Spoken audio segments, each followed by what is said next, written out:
저는 김초엽 작가님과 같이 사이보그가 되다를 쓴 김원영이라고 하고요.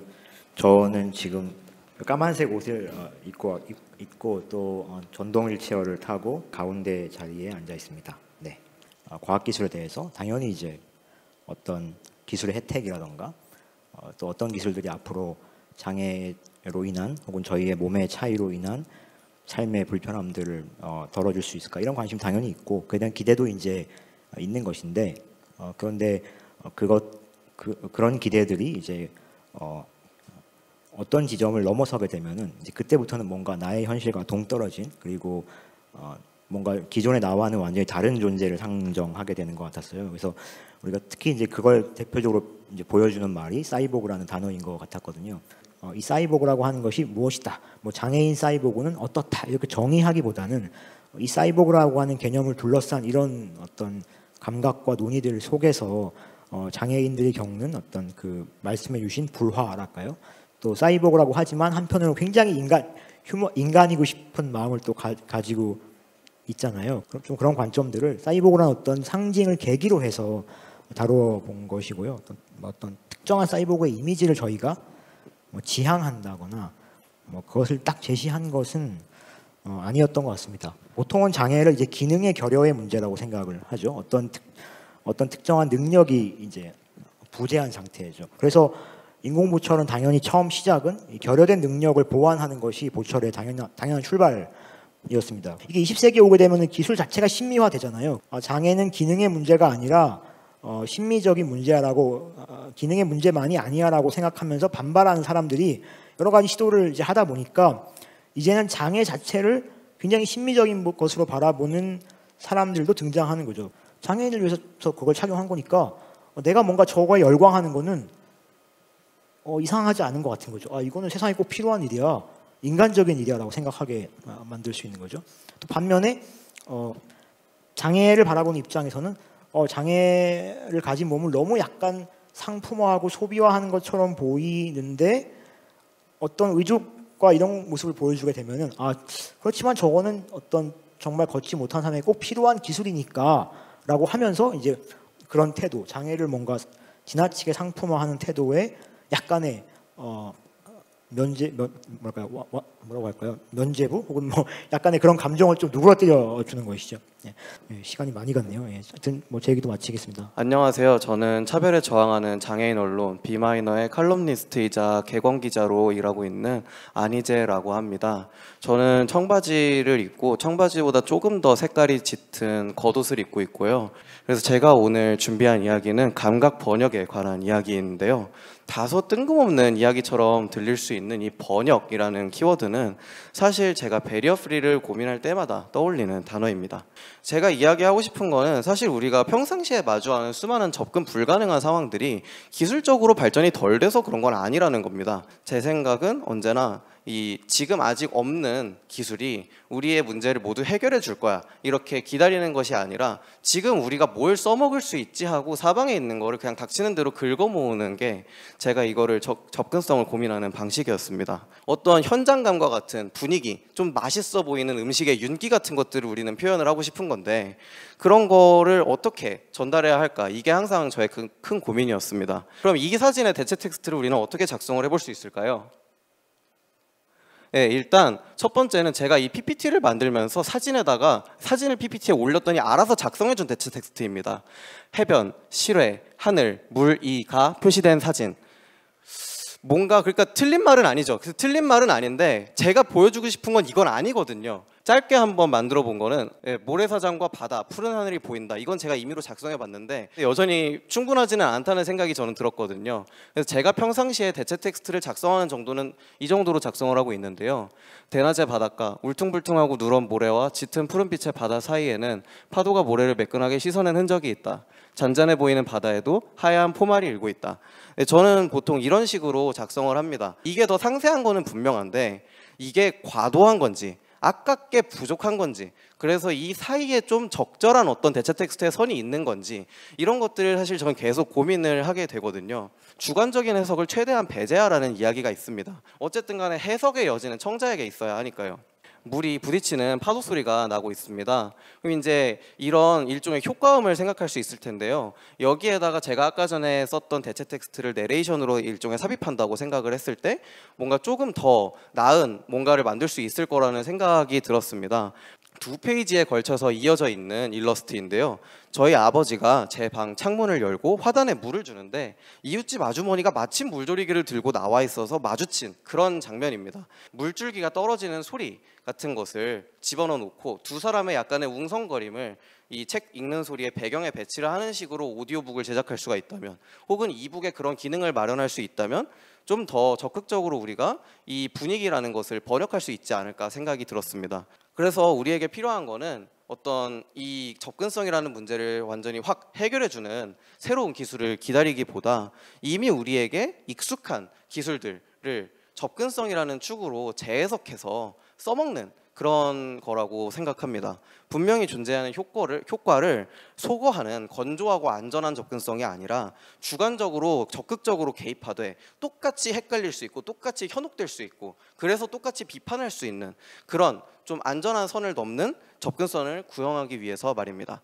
네, 제 발표는 여기까지입니다. 감사합니다.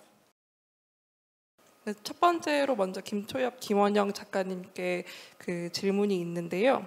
장애가 몸의 경험일 뿐만 아니라 미의 문제이기도 하고 사회 경제적 계급과 인프라와 얽혀있는 문제이기도 할 때 기술의 중심에 장애를 둔다는 것은 무슨 의미일까?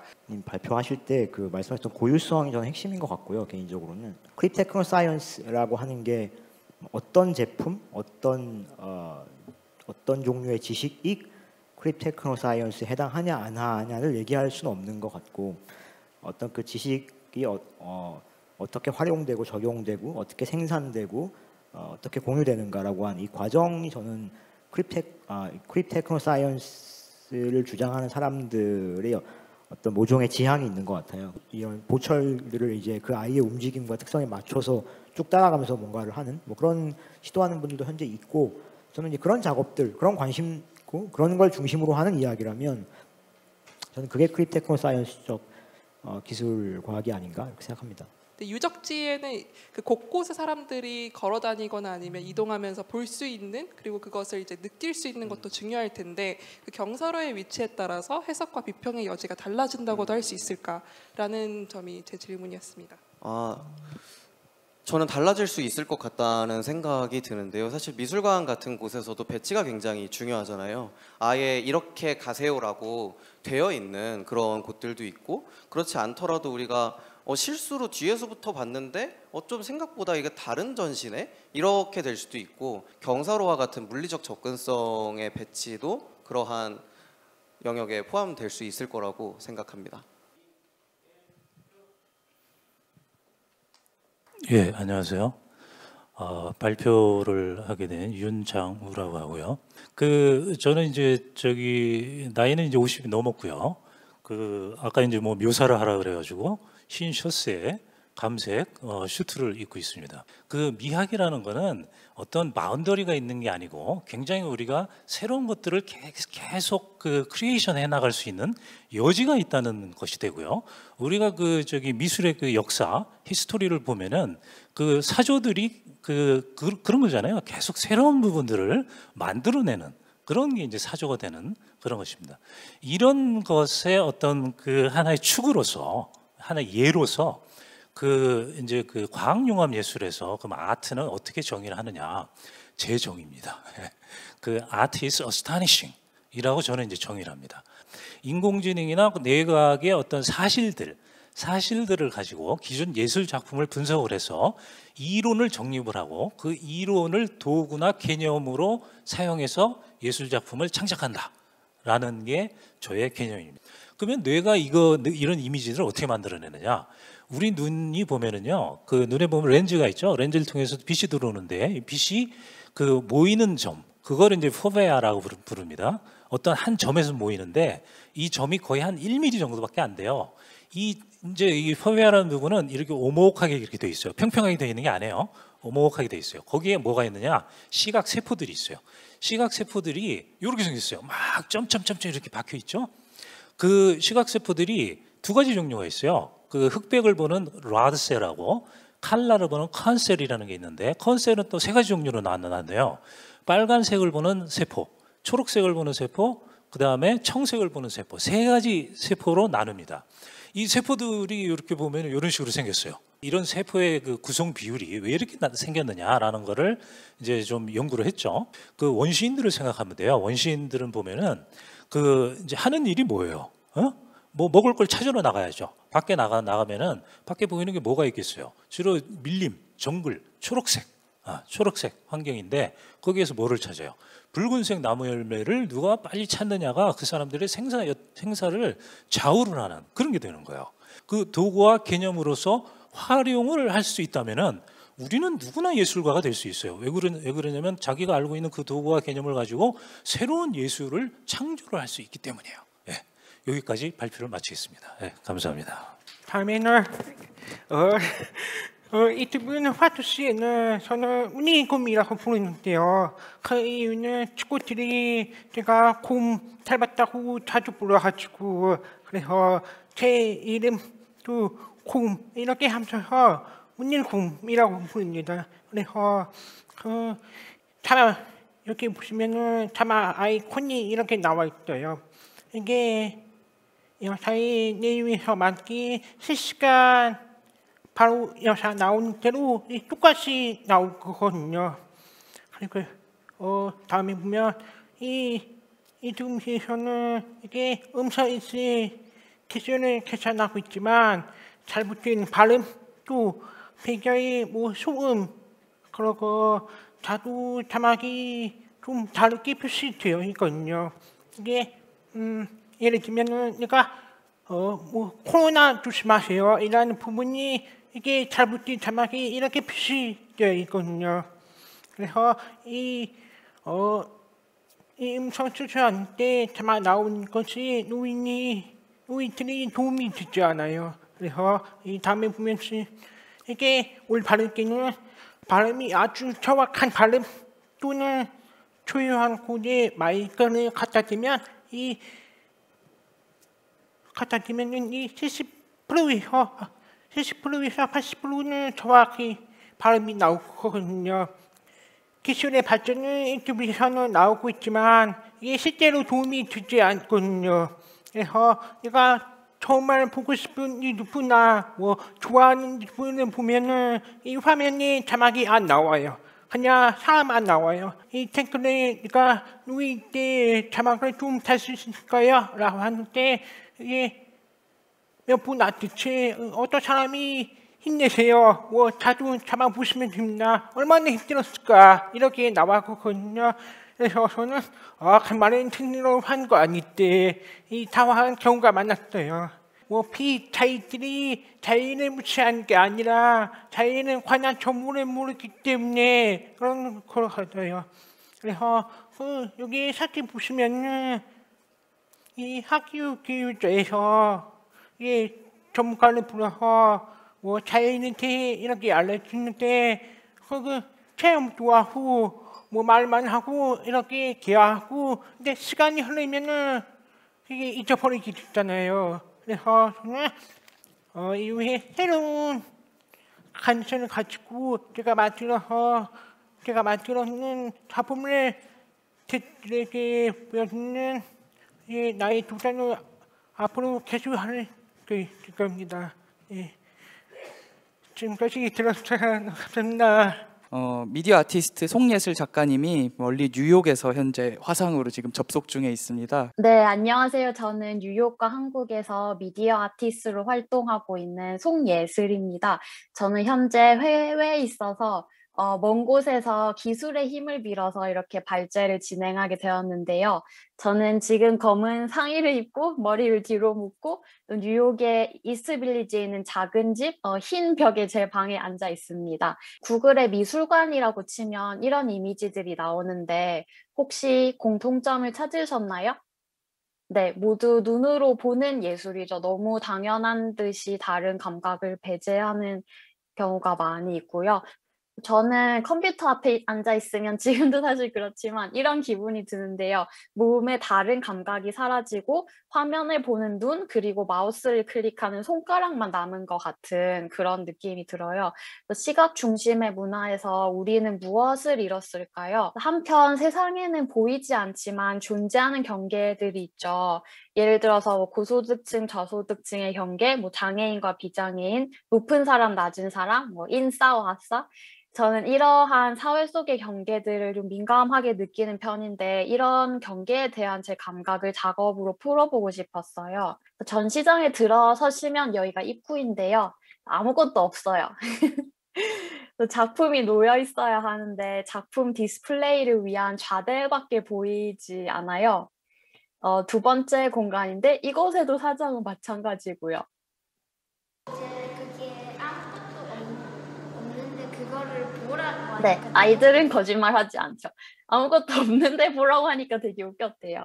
마지막은 생각 조각인데요. 앞서 소개드린 조각들은 시각이 아닌 감각으로 어떤 식으로 경험할 수 있지만 이 조각은 생각을 통해서만 볼 수 있어요. 그래서 보이지 않는 조각들을 경험하신 후에 관객분들은 보신 모양의 조각을 흙으로 빚으시는데요. 흙으로 빚은 조각들의 모음은 자연스럽게 우리의 신체적, 문화적, 그리고 사회적 배경에 기인한 우리 인식의 다양성을 기념하고 축복하는 오브젝트가 되어서 보이지 않는 조각들 작품의 일부가 됩니다. 저는 좀 딱딱하고 각지게 느껴지는 이 기술이라는 매체로 좀 부드러운 인간성을 빚어내고자 오늘도 부단히 작업을 하고 있습니다.